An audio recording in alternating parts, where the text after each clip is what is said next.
Papua New Guinea is Australia's closest neighbour. From the tip of the Cape York Peninsula to the Papua New Guinean border is a mere 125 kilometres. From Bardu Island, the northernmost Australian landmass, to the mainland of Papua New Guinea is only 100 kilometres. To fly by jet from Sydney to Port Moresby, the national capital of PNG, takes little more than 4 hours. Papua New Guinea is made up of a large mainland, 4 main islands and hundreds of smaller islands. The total area of the country is 461,690 square kilometres, which would mean that we could fit it into New South Wales with enough room left over for New Zealand and most of Tasmania. The population of PNG is about 3.6 million, nearly the same as the Sydney Metropolitan District. There are 20 provinces in PNG, and St Ignatius High School belongs to the most northern province of the mainland. It is only 260 kilometres south of the equator. The western border of the province forms part of the national border between PNG and Irian Jaya, which is under Indonesian administration. The name of our province is West Sepik. It takes its name from the Sepik River, the second largest river in PNG, and bigger than any river in Australia. The population of the West Sepik province is about 120,000. The provincial capital of the West Sepik is Vanimo.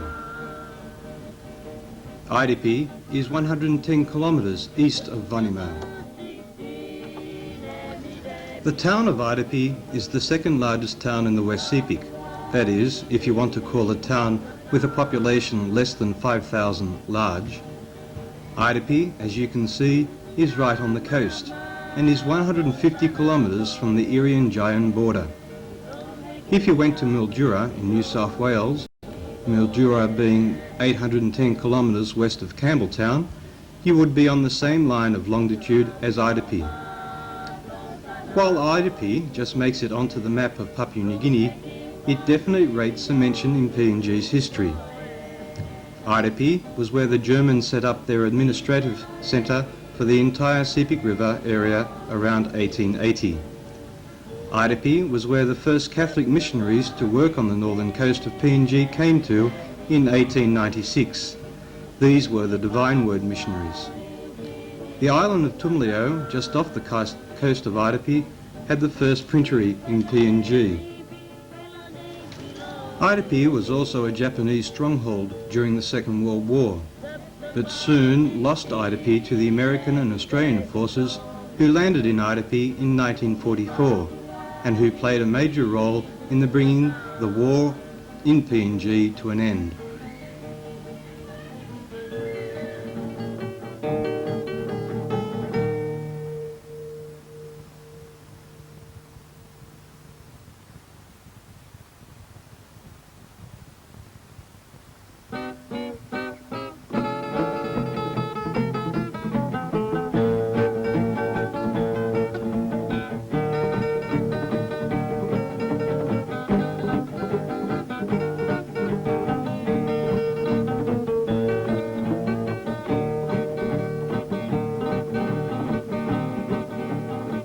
Standing on the top of what we might call Aitape Hill, or if you like, Aitape Heights. From here we receive a very good view of the area immediately surrounding Aitape. The sea you see is the Bismarck Sea. The water is warm and very salty and abounds with sharks and saltwater crocodiles. But it's safe enough, as there are plenty of fish for these sharks and crocodiles to feed on, and I have never heard of anyone being taken for dinner. The island you see here is Tumleo Island, and the hills you see are what is left of a crater of a volcano. Further east is Ali Island, then Celio Island, and finally Engel Island. Of these 4 islands, all of which are populated, the most significant for us is Celio Island, because this is where St Ignatius High School had its beginning. Now we can see the coast to the east of Aitape, If you can see those waves breaking just off the beach about 2 kilometres away, then you are looking at the mouth of the Ryu River. This river is Aitape's main river and it flows right past the school. About 10 kilometres past the mouth of the Ryu, we have the village of Lemiang, then Palp, Yakamol, Ulau and Swain. If we followed the coast for a distance of 120 kilometres, we would come to Wewak. Not too far away, but it takes a good 4.5 hours to get there by road, and 40 minutes by the mission plane. Wewak is the provincial capital of the East Sepik. It was here that the Japanese officially surrendered to the Allied forces at the end of the Second World War. You can see the mountains of the coastal range. Some of the peaks of this range, which are close to Aitape, rise as high as 1,000 metres. You may be able to see a gap in this range. This is called the Taji or Nuku Gap. Planes fly through this gap to get to such places as Lumi, Ningul, Anguganak and Nuku. It is at Nuku that the Patrician brothers are involved in another school. Brother Charles Barry and Brother Michael Vella went to Nuku from Aitape in 1978 and built from the wilds of a tropical jungle a most attractive, efficient and academically successful school. They named the school St. Francis. To travel to Nuku, which is 60 kilometres away as the crow flies, by the mission plane, a single-engine Cessna, takes 18 minutes. To travel there by road takes about 12 hours.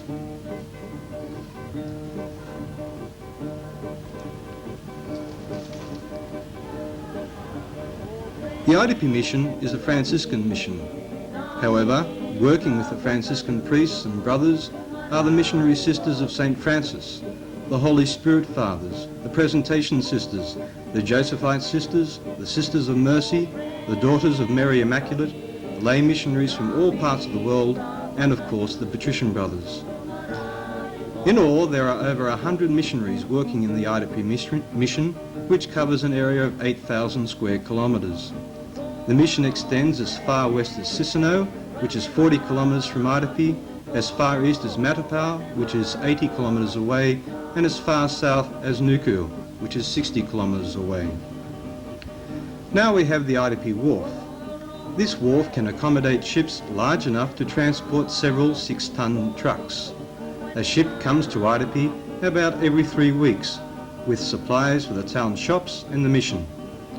The ship comes from and goes to such places as Leh, Madang, Wewak and Ribau. It also carries passengers. We can get our supplies from Wewak by road, but the ship is more reliable, less expensive and less damaging to the wares it transports. Before the wharf was built, the ships were unloaded by barge, and there were quite a few goodies lost during using this method.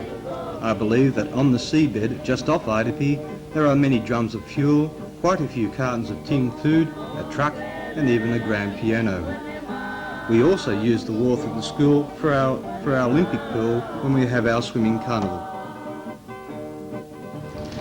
As we swing the camera around further, we can see the commercial district of Aitape. We see Pera's offices and bulk stores, and then we come into the town proper. From here we can see the post office, the soccer oval, the mission airstrip, the district offices, the shops and Aitape River. Let me take you around now and show you more closely the sights of Aitape.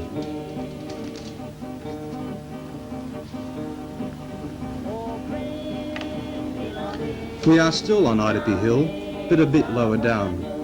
What we are seeing here is a prison used by the Japanese during the Second World War.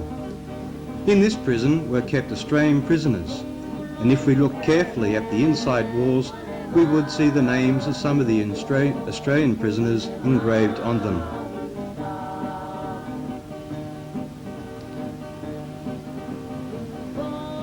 We are now at the base of Aitape Hill, and this is St. Mary's. It was built as a Catholic church, but hasn't been used as a church for many years. It is now being used as a hall for our parish youth group. This is and it is located about 1 kilometre west of Aitape town. It is a type of technical college intended for young men who left school after grade 6 or grade 8. Here they teach such things as agriculture, basic animal husbandry, mechanics and water tank making. The road that goes to the left past the vocational centre goes past a small brickworks and onto Pear's mission station about 20 minutes up the road. The road that goes to the right goes to the Mullor mission station, which is about 30 minutes by car, and then you have to cross a river by foot.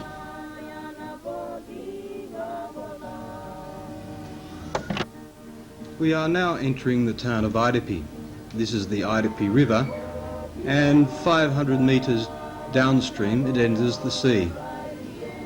As we cross the river, we come to a small market on the left there. At this market they'll sell such things as coconut, betel nut, dacca and beans.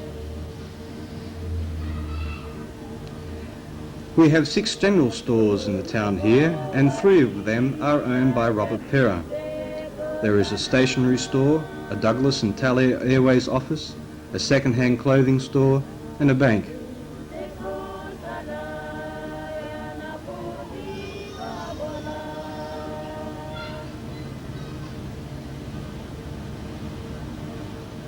Next to the Perra supermarket you see here, we have the town market, where local people come to sell their agricultural products such as sweet potatoes called cow, pineapples, coconuts, beans, peanuts, betel nut and sucksuck. To buy a pineapple here would cost you 40 toya. This is the Aitape Hotel.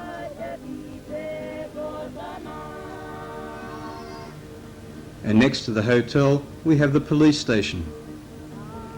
Then we move on further and we pass the Magistrates Court, the Assembly Hall for the area, and here we have the administrative offices. These offices include offices for the agricultural people, the commerce people, the education office and the district officer's office. The post office was opened by Mr. Michael Samari 2 years ago. This tower with its dish enables us in Aitape to ring anywhere in the world as if we were ringing next door. The mission airstrip is long enough for the small domestic 10-seater planes to land on. On the average, about 4 planes land and take off from the strip every day. The planes travel to Wewak, Vanimo and all the main bush strips of the Aitape district. We are now travelling along the road heading east from the town. Here we are passing the wharf. There we have the generating plant which supplies Aitape with 24-hour power every so often. Quickly passing the St Anna Community School, and here we have the complex known as St Clair's, and it was where the girls who attended St Ignatius used to live. This complex was built with the hope of establishing a separate girls' high school, but this did not eventuate. The girls, about 120 of them, attended classes at St Ignatius about 3 kilometres from here and came back here to live. In the morning, a truck used to transport 30 girls to St Ignatius and the rest had to walk. After classes, all the girls were driven back.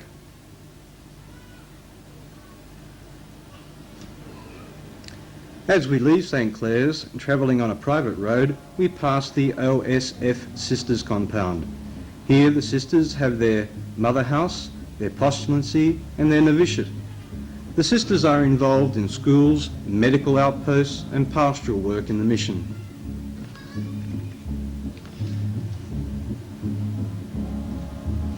This is what we might call the nerve centre of the mission.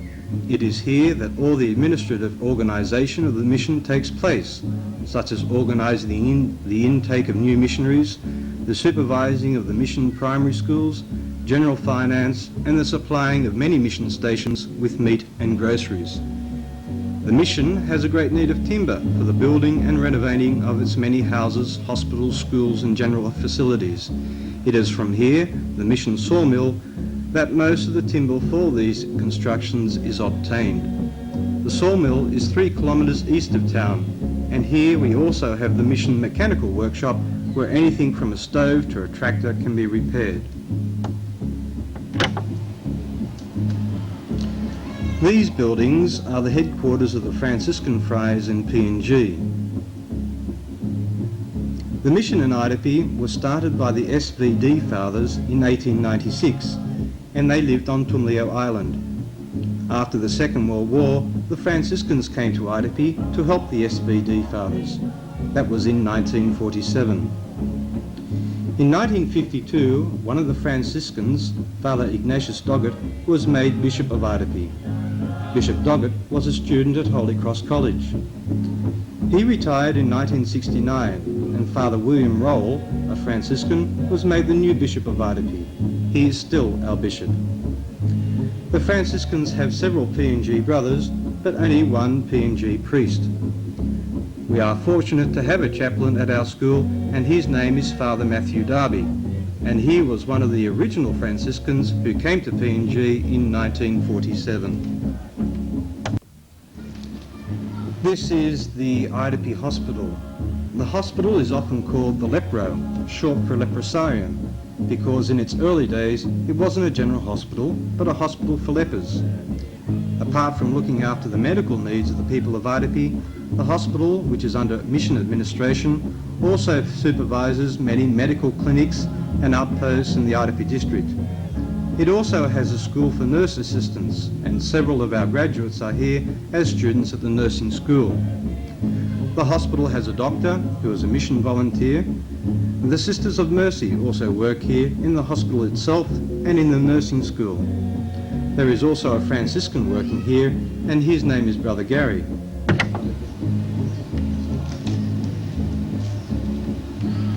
Here we have the Poor Clares Monastery, which is across the road from the school. The building was constructed by the Franciscans as a house for their young brothers, but it was given to the Poor Clare sisters instead. The Poor Clares were founded by St. Clare, who was a friend of St. Francis. The order is an enclosed order, and their main work is prayer. The sisters live and pray and work here all the time. They never leave it. Living here are 6 Poor Clare sisters. The students love these sisters because they are such caring, loving and happy people. The sisters are repeatedly asked by the students to do repairs of their clothing, and the sisters never say no. Students come here 6 days a week to help the sisters look after the grounds of the monastery, and the students regard it as an honour and pleasure to be able to help the sisters.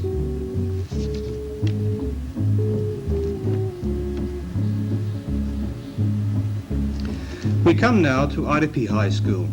This is a government school and under direct government administration, whereas St. Ignatius High School is a government school but under direct mission administration. It is a boarding school with 400 students, both boys and girls, and it is 11 kilometres east of town. A tourist attraction they have here is this American World War bomber, which the school pulled out of the nearby bush and erected here. We are now standing on Taji airstrip, 15 kilometres east of Aitape. This is the government airstrip, but it is only used when the mission airstrip in town is too wet to be landed on. This strip is over 1 kilometre long, and it was built by the American Army during the Second World War. The Americans landed their men and machinery here by boat, and within 3 days bombers were landing and taking off from here.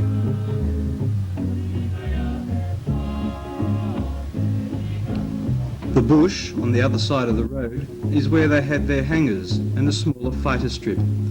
If we were to fight through the undergrowth and fight off the mosquitoes, we would find many wings and fuselages of planes left behind after the war. We would also find quite a few bombs and machine gun ammunition. This is the village of Lemiang, the first of the larger villages east of Aitape. We are 17 kilometres east of Aitape town. This is a typical coastal village, and the houses are made of materials straight from the bush. The people living here have small plots of land nearby in the bush, where they grow what they eat.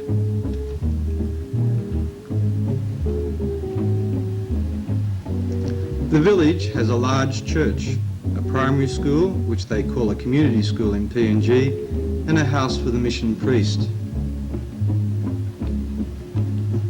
There we see part of the community school under construction, and we see here the house belonging to the priest, or called the house pater, which was built in 1958. There we see some buildings used by the women for sewing and meetings. And now we're inside the Lemmying Church.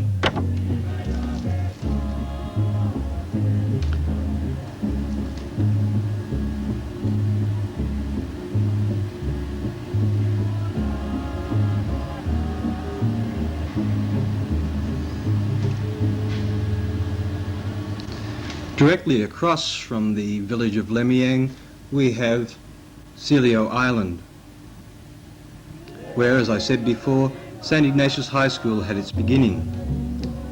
In 1949, in Vanimo, 110 kilometres west of Aitape, the Franciscans started a catechist school. At about this time, St. Ignatius School existed, but it was a primary school. In 1953, the school in Vanimo was moved to Celio Island and became St. Francis Junior High School. One of the main reasons for the change of locality was to prevent students from running away. You can't run away from an island. In 1965, it was decided to make St. Francis into a primary school and St. Ignatius in Aitape into a secondary school. This actually took place in 1967. In 1967, the then Bishop of Aitape, Bishop Doggett, who had been a student at Holy Cross College, Ryde, asked the provincial of the Patrician Brothers if they would be interested in sending some brothers to teach at St. Ignatius. Brother Rodenbergen, the provincial, said yes, and 2 brothers were sent to start at the school at the beginning of 1968. These 2 brothers were Brother Charles Barry, who had been principal of Fairfield, and Brother Gabriel McCluskey. In 1970, Brother Charles took over as headmaster of St. Ignatius and remained as headmaster until the end of 1977, when he left to commence work on the school at Nuku. His place was taken by Mr. Frank Evans, a missionary from Queensland who had been a pharmacist by profession. Mr. Frank is still a headmaster today. Since the first 2 brothers came to St. Ignatius in 1968, 12 other brothers have taught here. To name a few: Brother Raymond Eves, Brother Lawrence Cassar, Brother Paul Leonardo, Brother Gerald Buffin, Brother Paul O'Keefe, Brother Anthony O'Connor, and Brother Michael Vella, who worked with Brother Charles in establishing St. Francis High School at Nuku.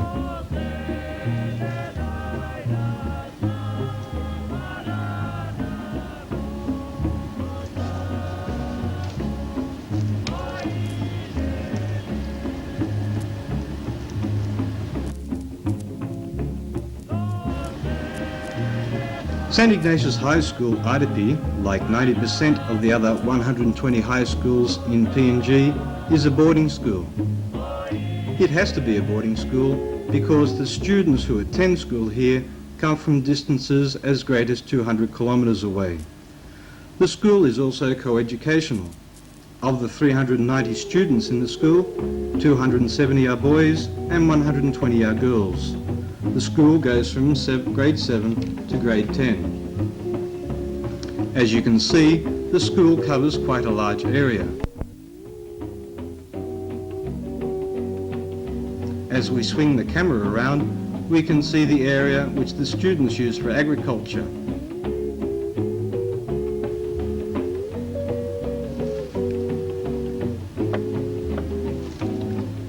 The mission carpentry shop.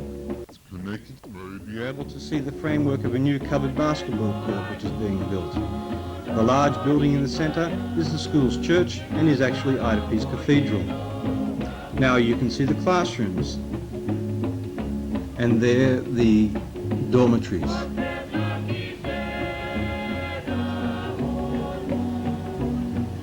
There we have the playing fields, which supply enough room to really put 3 soccer fields in, the kitchen, and then Brother Tony's workshop. And then we swing around to the girls' complex.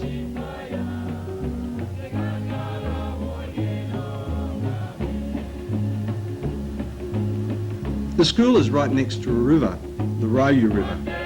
This is very important to the school because the students use it to wash themselves and their clothes, or just to have fun. We have showers in the school, but many students prefer to use the river. Of course, being so close to a river can cause one problem, floods. And there have been quite a few floods over the years, but fortunately nothing serious. As we enter the school grounds, you can see houses. These are the houses of the teachers of our school. Teachers in PNG schools live on the school campus and rent their houses from the school.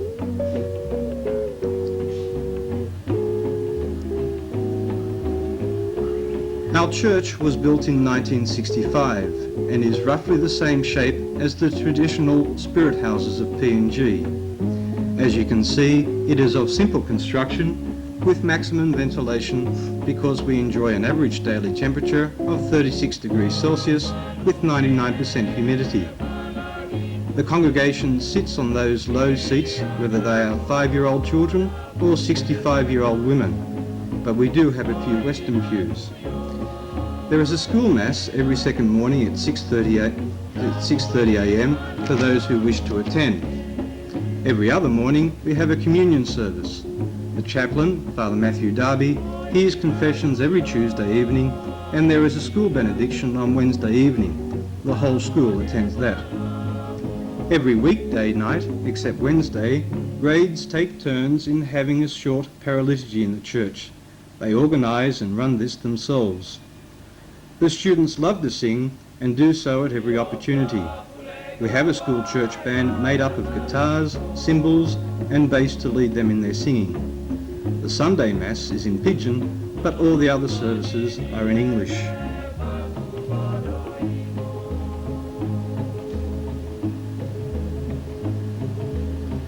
The classrooms are very simple, again built in such a way to allow as much ventilation as possible. The desks are made by the students themselves and are quite comfortable. In a school day, there are 8 lessons of 40 minutes each. All lessons are taught in English, but all the students are at least trilingual. They can speak English, Pidgin and their own village language. In PNG, there are over 750 different village languages. The subjects taught are English, maths, science, social science, commerce, agriculture, practical skills, home economics and physical education, and of course religion. At the end of grade 10, the students sit for their external school certificate exams, and St. Ignatius has always done well in these exams. In 1982, our grade 10s came 10th in PNG. In 1983, they came first in the country, and in 1984, they came second.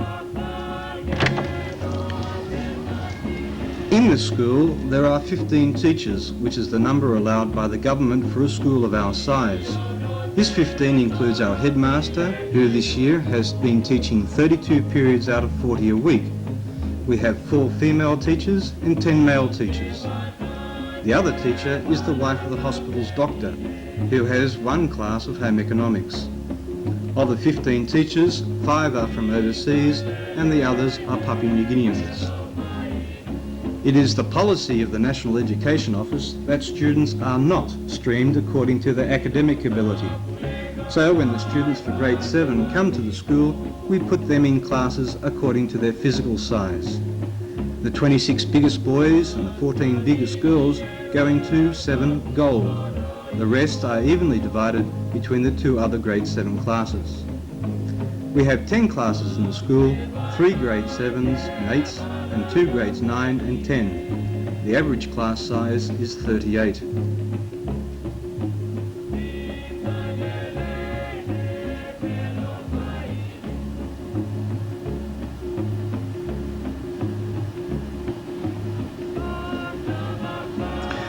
The boys' dormitories are a part of the main campus of the school. There are 12 dormitories.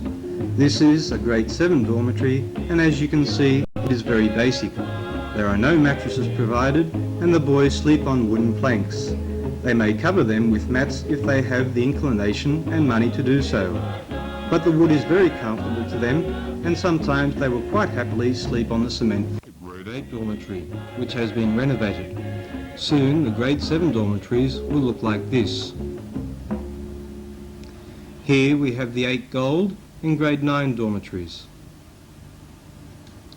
Finally, we have the presidential suites of the grade 10s. There are only about 10 to a dormitory, and they have single beds and cupboards. The school dining hall is directly underneath the grade 9 dormitories. The only time this is used for meals by the whole school is for lunch on school days. Other times the students can eat wherever they like, except in classrooms and dormitories. The school kitchen is next to the dining hall. Around the kitchen we have benches on which the students place their plates for food to be served into. The students have 3 meals a day. For breakfast they have wheatmeal, which is a type of fried bread and is cooked on these plates. For lunch they most often have sweet potato, or cow as it is called. The night meal is the main meal, and for this they may have rice, greens in the form of beans, spinach or some other wild greens which they can simply take from the sides of streams, and tinned fish or tinned beef. Other nights they have tinned fish, greens and a wondrous food called suck-suck. Suck-suck is the staple food of coastal villages in PNG. Suck-suck comes from trees, but it is not the fruit of the tree, it is the scraped and processed centre of the tree's trunk. Here we have some suck-suck being prepared. And there we have some paw being cut up to be put on the plates for the students. And here we have the final product.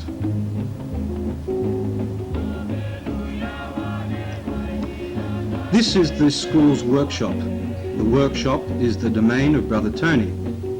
When Brother Tony came to St. Ignatius in 1978, he says that he knew where to put the petrol, the water, the air, and which end of a hammer to hit a nail with.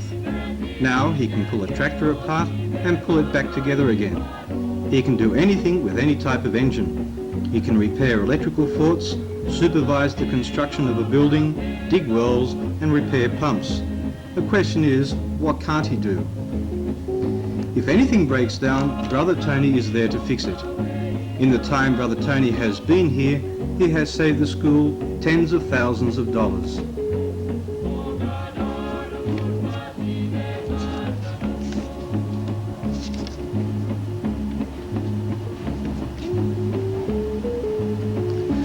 Now we have the school farm, which has a creek running along it and a small pond. The farm gives the students the opportunity to see what is involved in raising animals, but it also provides food for these special days, such as St. Ignatius Feast Day. At the moment, the animal population is only 1 pig and something over 200 ducks, but we used to have 5 pigs, 500 ducks, 60 chickens, a guinea fowl, 5 guinea pigs and a possum. What happened to them all? Well, the pigs, ducks and chickens were eaten by the students, and the guinea pigs, guinea fowl and possum were stolen.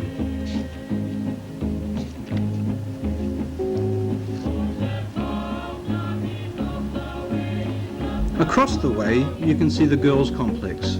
Let's go over and take a look. As I said before, the girls came to here from St. Clair's in August of 1984.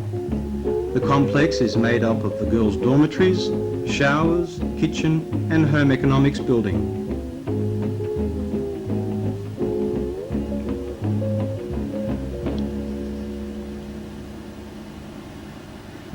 The home economics building is where the girls have all their practical lessons in the subject. 2 things they learn is how to sew and how to cook.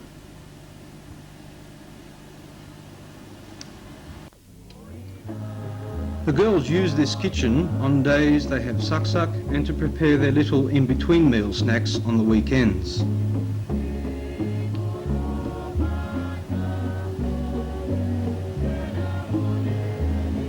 This building contains the girls' dormitories, a medical room, a room for the female teacher who is looking after the girls to stay in, a storeroom and 2 showers and toilets.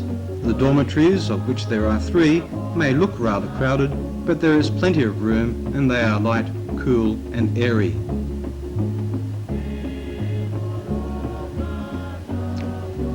And here we have some students making some more saksak. Just to remind ourselves where everything is, let's make a 360-degree turn. There we have the kitchen. Move around now to the dining hall and grade 9 dormitories, the grade 8 dormitory there, the blue one, some grade 7 dormitories, the assembly hall, classrooms, the green buildings, the St. Clair's Monastery across the way. The hedge there marks the road that goes up to the school, the mission farm and the St. Martin's Pastoral Centre.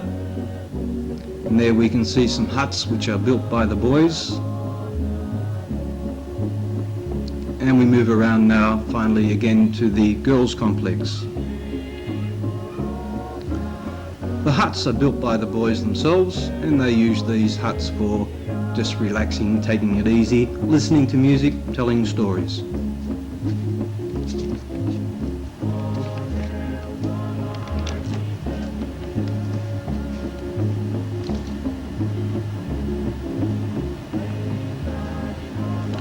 Allow me to give you some idea of the school's routine each weekday.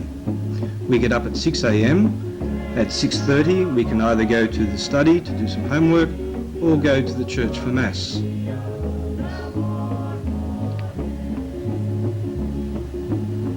At 7 o'clock, everyone except for grade 10s do some form of morning work. Some clean the school grounds and others clean the school buildings. At 7:30 we have breakfast, which is most often made up of wheatmeal, some peanut butter and a cup of tea.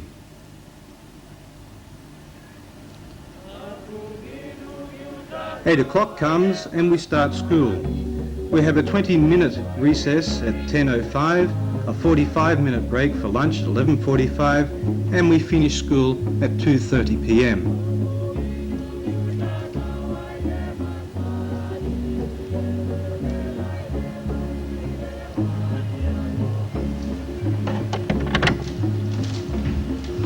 At 2:40 we assemble in our assembly hall where general announcements are made and the students are given their jobs for the afternoon work. Each weekday, except Wednesday when we have sport, the students work from 3 to 4 p.m. They do such things as collecting firewood, cutting and raking lawns, working in the school gardens and working over at the Poor Clares.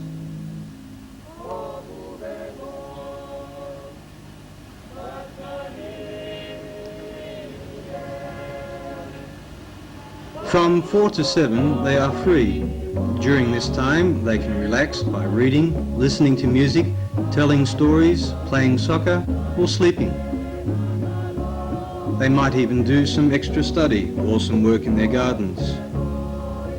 At 4:30 there is medical parade when the sick students go to the medical room to get their medicine. We have dinner at 5:45. At 7 we all go back to the classrooms to do our homework and study. The grade 7s go to bed at 8:15. At 8:45 school study is over and we can go to our dormitories and relax for a while. Some students might remain in study. The 9:15 bell is the call to bed. By 9:30 all the lights are off and we are on our way to sleep.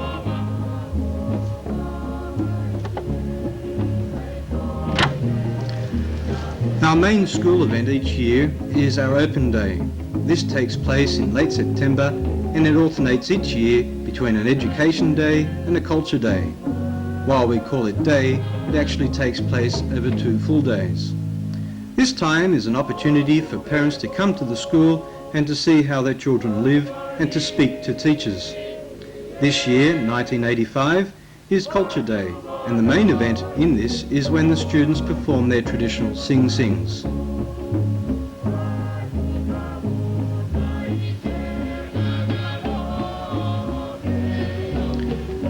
Let's go around now and look at the different sing-sing groups.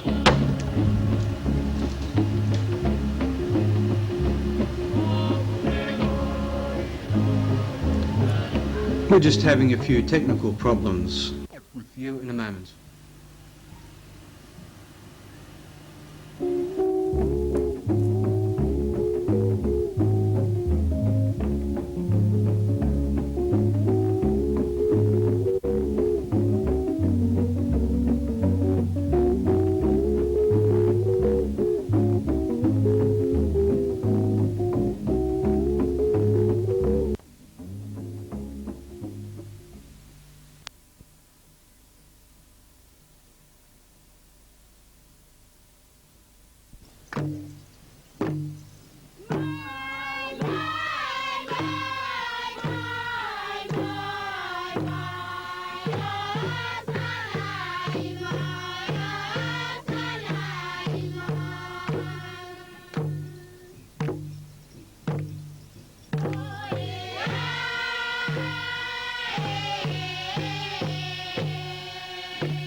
Just having some more technical difficulties. Again, we'll be back with you in a moment.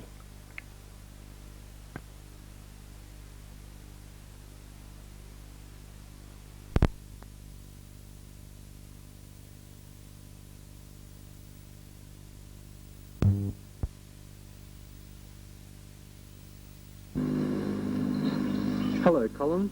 Would you like to tell us something about yourself? Yes. Hello.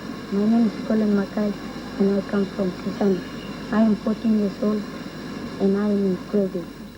Colin, could you tell us something about the village of Sisano? Oh yes. It is about 25 kilometers away from the west coast of Aitape. It has about 500 people living in it. There is a lagoon which was formed by an earthquake many years ago.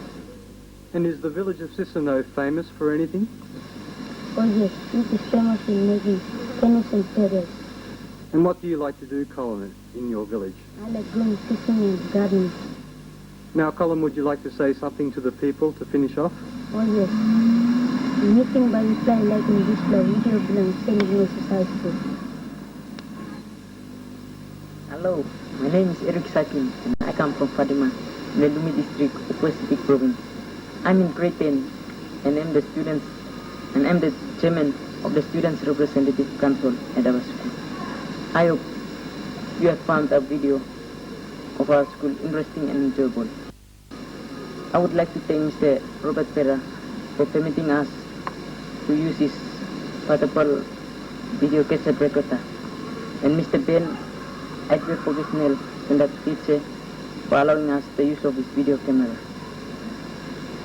Also, I would like to thank on behalf of all students of St. Ignatius High School, the teachers and students of Australian schools who have sent us donations of money and clothing over the day.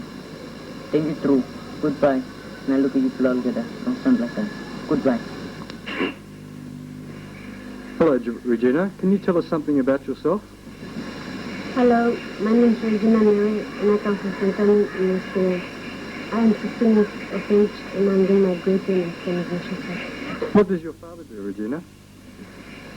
My father is the manager of the business environment.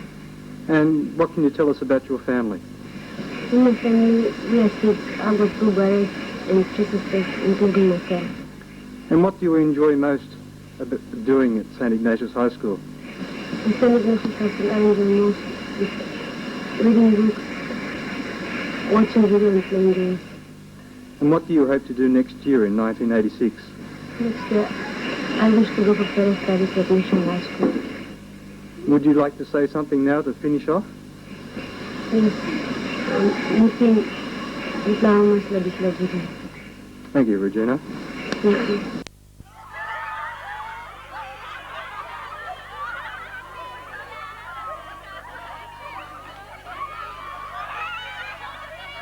On.